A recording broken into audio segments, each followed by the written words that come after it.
এত প্রতিকূল পরিবেশ সত্ত্বেও নর্মদা তীর্থ দর্শনে যাত্রীর অভাব কোনোদিন ঘটেনি। মহর্ষি ভৃগু, দুর্বাসা, মার্কেন্ডেয় থেকে আরম্ভ করে সাধারণ পুণ্যার্থী বা মহাসাধকরা বারবার ছুটে গেছেন অমরকণ্টকে। নর্মদার তটে তটে তপস্যা করে হয়েছেন সিদ্ধকাম।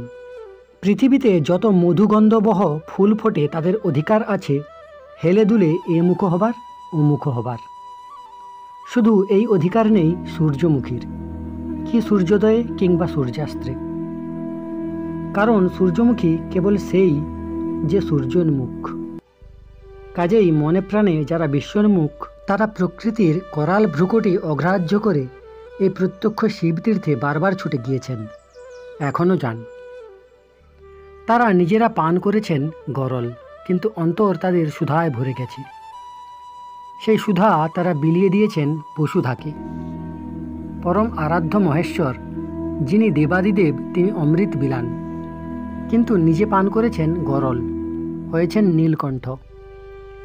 সেই নীলকণ্ঠ হতে উদ্ভূত হলেন যে নর্মদা, তাকে তিনি অমৃতময়ী করে দিলেন। তার ঘরণী অন্নপূর্ণা, কিন্তু নিজে তিনি ভিক্ষা করে ফেরেন দ্বারে দ্বারে, জীবের ঘাটে ঘাটে।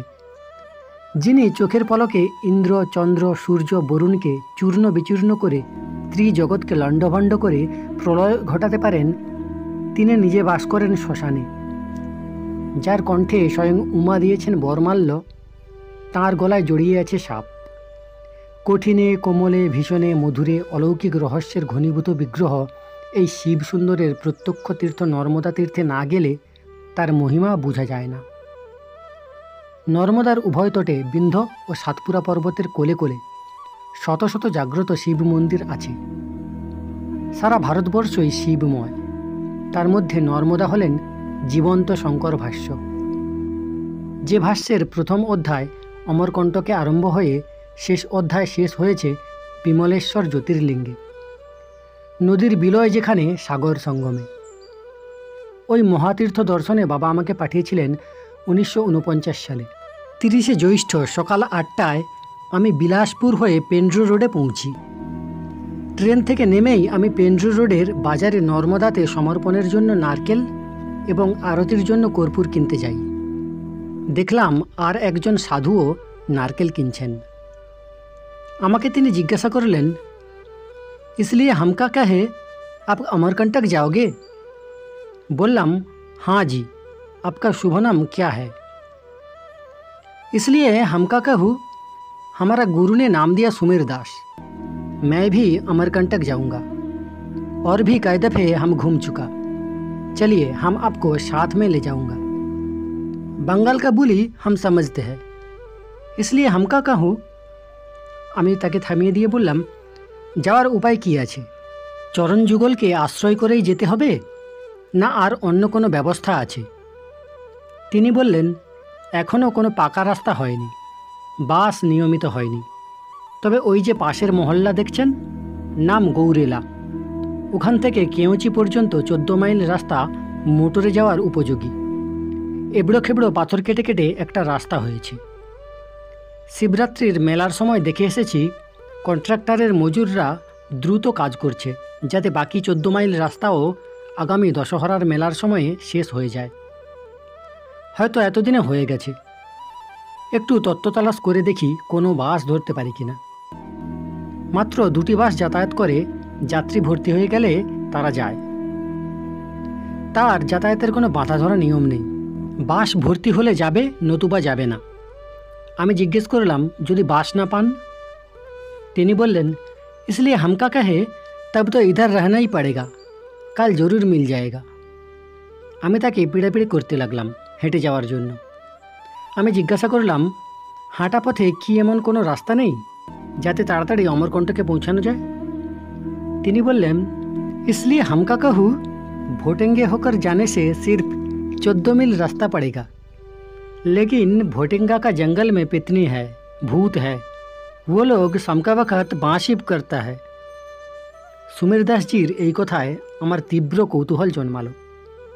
স্টেশনের ধারেই একটি বড় পুষ্করিণী, কাকচক্ষু জল। সেখানেই স্নান ও আহারাদি সেরে বেলা 11টার সময় যাত্রা করলাম। শিব ও নর্মদার উদ্দেশ্যে প্রণাম জানিয়ে আমরা চলা শুরু করলাম। সুমের দাসজি পথ দেখিয়ে নিয়ে যেতে লাগলেন। রাস্তা কাঁচা, এবড়ো খেবড়ো, দুপাশে কুশের জঙ্গল। লম্বা লম্বা কুশ গাছে গা হাত কেটে যেতে লাগলো। মাঝে মাঝে হোঁচট খাচ্ছি। সংকীর্ণ পথ, ভয়ানক উঁচু নিচু, অনবরত চড়াই উতরাই। আধ মাইলটাক যাওয়ার পর রাস্তার উপর অনেকগুলি কবর। সেখান থেকে কবির চবুতরা, সুমের দাসজির ভাষায় কবির চৌতরা যাবার রাস্তা। দুটো গরুর গাড়ি দেখলাম। সেগুলি আমাদের দেশের গরুর গাড়ির মতো নয়, যথেষ্ট মজবুত, পাহাড়ি পথে উঠবার ও নামবার উপযুক্ত। শুনলাম ওই গাড়ি নাকি জঙ্গল থেকে বার্ড কোম্পানির কাঠ বয়ে আনছে। একটি গরুর গাড়ি দেখলাম সম্বর হরিণের শিং বোঝাই করে চলেছে। পথে 3-4টি ঝর্ণাও অতিক্রম করলাম। জল বেশি না থাকায় সহজেই পার হতে পারলাম। ঝর্ণার কাছে পথের ওপর চতুর্দিকে বাঘের পদচিহ্ন। পথের দুধারে ঝর্ণার কাছাকাছি অনেক শিকারী বীরগণের মাচা চোখে পড়ল। সুমের দাসজির কাছে শুনলাম ইংরেজ লোক শিকার করতে এসে বাঘের আক্রমণে প্রাণ দিয়েছেন। মাচার ওপর হয়তো বন্দুক তাক করে বসেছিলেন তারা শিকারের আশায়, কিন্তু একটা সময় দেখা গেল পেছন থেকে ঝাঁপিয়ে পড়ে বাঘই তাদেরকে শিকার করে নিয়ে চলে গেছে। নীল মেঘের মধ্যে দূরের পর্বতশ্রেণী অপূর্ব দৃশ্য রচনা করেছে। পথ চলতে চলতে দেখতে পাচ্ছি দুপাশে শাল ও সাজা গাছের বন। মধ্যে মধ্যে আমলকি, ভেলা, লেবু প্রভৃতি নানা জাতীয় গাছ। গাছগুলি ছবির মতো সাজানো। গোড়াগুলি এমন পরিষ্কার পরিচ্ছন্ন যে মনে হয় যেন আজই সকালে কেউ পরিষ্কার করে রেখে গেছে। অথচ হয়তো দীর্ঘকাল ধরে এই পথে কোনো পথিকই আসেনি। মাঝে মাঝে কুলঝোপ, নানা রকমের বনফুল ফুটে আছে। আমলকির ডালগুলি ফলভারে নত হয়ে রাস্তার দুধারে ভেঙে পড়েছে। রাস্তার উপরেই অনেক আমলকি পড়ে আছে। কুপথ্যং বদরি ফলং আমলকিং রসায়নং, এই বচনটি বলে সুমের দাসজি কতগুলি আমলকি নিজের ঝোলায় রাখলেন। একটি চিতল হরিণকে দৌড়ে যেতে দেখা গেল। প্রায় 6 মাইল এইভাবে চড়াই উতরাই করে এসে পৌঁছলাম পাকরিয়া গ্রামে। গ্রাম প্রান্তে ব্যাঘ্র দেবতার মৃন্ময় মূর্তি। তার গায়ে কেরোসিন ঢেলে পুজো করা হয়। যেমন দেবতা তেমনই তার পূজার উপকরণ।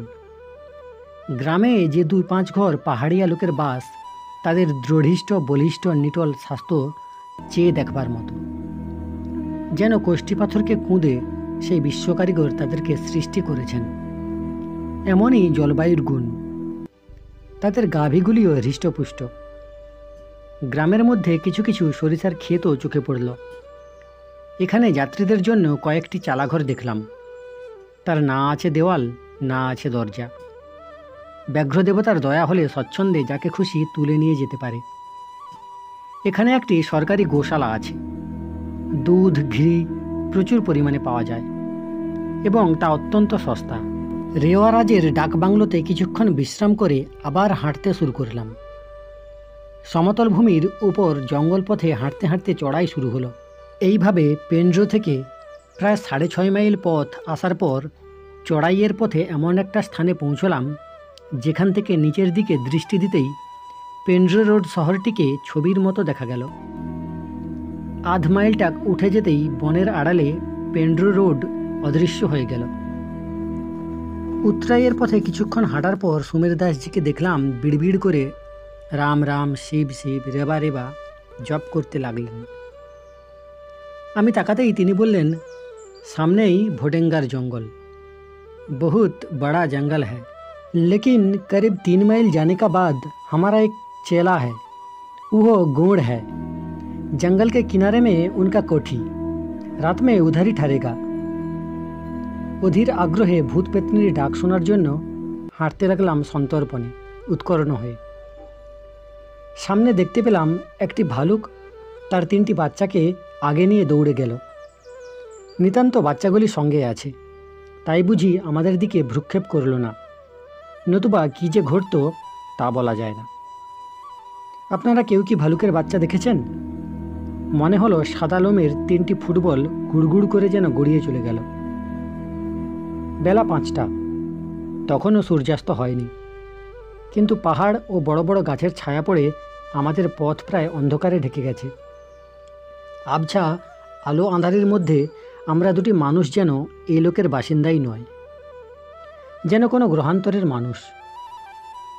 সহসা কানে এলো বাঁশির শব্দ। একটা অলৌকিক সুর বাতাসে ভেসে বেড়াতে লাগলো। পথ চলছি, মনে হচ্ছে বাঁশিটা যেন আমার পেছনে পেছনেই বাজছে। দৌড়তে আরম্ভ করতেই মনে হলো বাঁশি আমাদের সঙ্গে সঙ্গে দৌড়াচ্ছে। কখনো মনে হচ্ছে বাঁশিটা কানের কাছে বাজছে, আবার কখনো মনে হচ্ছে বাঁশির শব্দটা অনেক দূর থেকে ভেসে আসছে। ঝাউ গাছের কাছে গিয়ে দাঁড়ালে যেমন সাঁই সাঁই শব্দ শোনা যায়, এ আওয়াজ কিন্তু সেরকম নয়, ঠিক বাঁশির সুর। অথচ এ বনে কোনো ঝাউ গাছ নেই। শাল, সাজা, বহেড়া, আমলকি, হরিতকি এবং লম্বা লম্বা প্রায় 2-3 মানুষ উঁচু জঙ্গল এটি। এই বাঁশির শব্দ শুনে অনেকে মূর্ছা যায়। আমার সাথে সুমের দাসজিরই ঘরমাক্ত কলেবর, কেবলই নাম জপ করে যাচ্ছেন। আমি অনেককে জিজ্ঞাসা করেছি, পেন্ড্রু রোডের সাহেবই হন আর নর্মদা তটের সাধুই হন, অনেকেই এই শব্দ শুনেছেন, কিন্তু এর কার্যকারণ রহস্যের ওপর কেউ কোনো আলোকপাত করেননি, বলা ভালো করতে পারেননি। একজন মহাত্মা বলেছিলেন, ওই জঙ্গলে হয়তো কেউ মহানাদ সিদ্ধ মহাজন ছিলেন। তিনি অপ্রকট হয়েছেন, তার সাধনার প্রকটিত নাদ এখনও জাগ্রত রয়েছে। মহাত্মার এই ব্যাখ্যাকে আমি যথোপযুক্ত বলে মনে করতে পারিনি, কারণ সাধকদের কাছে যখন নাদ প্রকট হয় তখন তিনি এই দিব্য শব্দ অন্তঃকরণে শুনতে পান। সাধনালব্ধ ধন যার কাছে প্রকট হয়, তার দেহ চলে গেলে এই নাদও দিব্য আকাশে লয় পায়। এটা কোনো মতেই বাহ্যিক বস্তু নয় যে যেখানে সাধক ছিলেন সেই স্থানের মাটিতে, গাছপালায় বা জল আকাশের পরিসীমায় নাদ আবদ্ধ হয়ে থেকে যাবে। আপনারা তো সব পরখ পহচানওয়ালা লোক, কত বিজ্ঞান পড়েছেন, যুক্তিতর্কের কসরত শিখে কতই তো বিচক্ষণ। যান না একবার ভোটেঙ্গার জঙ্গলে, বেশি দূর তো নয়, বিলাসপুর। কাটনি রেলপথে চড়ে পেন্ড্রু রোডে নেমে 10.5 মাইল গেলেই ভোটেঙ্গা। এখন তো শুনেছি অমরকণ্টকের পাদদেশ পর্যন্ত বাস চলে, ট্যাক্সি চলে, নর্মদার কাছাকাছি অনেক শহরও গড়ে উঠেছে। কত নাকি গেস্ট হাউস, ট্যুরিস্ট লজ, হোটেলও হয়েছে। আপনারা কেউ যাবেন সেখানে? গেলে আপনাদের বুদ্ধিতে নিশ্চয়ই এর গোপন রহস্য ধরা পড়ে যাবে, তখন আমাকে এসে জানাবেন। যাই হোক, ওই রহস্যময় শব্দ শুনতে শুনতে 1 মাইল যাবার পরে সুমের দাসজি বাঁ দিকে বাঁক নিলেন। জঙ্গল পড়ে রইল ডান দিকে। মিনিট 20 হাঁটবার পরেই এক কুটির দ্বারে এসে হাঁক পাড়লেন, ঝগড় এ ঝগড়। ঝগড় দরজা খুলে আমাদেরকে একটি কুশ ও পাতা দিয়ে তৈরি ছোট কুঁড়ে ঘরে অত্যন্ত সমাদরের সঙ্গে রাত্রিবাসের ব্যবস্থা করে দিল। আহারের জন্য দিল 2-3 রকমের সুমিষ্ট ফল ও দুধ। খুবই পরিশ্রান্ত ছিলাম। শব্দ রহস্যের কথা ভাবতে ভাবতে ঘুমিয়ে পড়লাম। সকালে প্রাতকৃত্য এবং ঝর্ণার জলে স্নান সেরে আবার অমরকণ্টকের পথে যাত্রা করলাম। 15-20 মিনিট হাঁটার পরেই পেলাম আমনালা বা অমর নালা। নালা বলতে একটি ঝর্ণা বয়ে চলেছে। সুমের দাসজি বললেন, इसलिए हमका कहो ये है अमर नाला, मूर्ख आदमी कहता है आम नाला। असुरों के साथ देवता लोग का काफ़ी लड़ाई हुआ था सत्ययुग में। अमरानंग कटा, हजारों देवता को देह खत्म हो चुका था। कट का मतलब देह, उसमें जो खून निकला उससे ये नाला पैदा हो गया। अभी दिखता है झरना का पानी, क्या दैवी माया। अमरानंग कट से ही अमरकंटक नाम भी निकला। আমি বললাম, মহাকবি কালিদাস এই পর্বত শৃঙ্গকে আম্রকূট বলে উল্লেখ করেছেন। আম্রকূট থেকেই অমরকণ্টক নাম। গর্জে উঠলেন সুমের দাসজি, अरे कभी लग क्या बताएगा, हम जे कहा वही सच्चा बात। वही कहानी मार्कंडेय मुनि जी ने कहा है मार्कंडेय पुराण में। स्कंद पुराण में भी यही जिक्र आया। होशियार, ये समूचा खड़ाई है, ठीक से चलिए। তথাস্তু। পথ প্রদর্শকের সঙ্গে তর্ক করে লাভ নেই। একটি পাকদণ্ডী অতিক্রম করতেই সুবিশাল বিন্ধ্য পর্বতমালার অমরকণ্টক শৃঙ্গ চোখে ভাসল। এতক্ষণ রোদে ঝলমল করছিল চারদিক। সহসা দেখলাম কোথা থেকে একখণ্ড মেঘ এসে ভেসে এলো।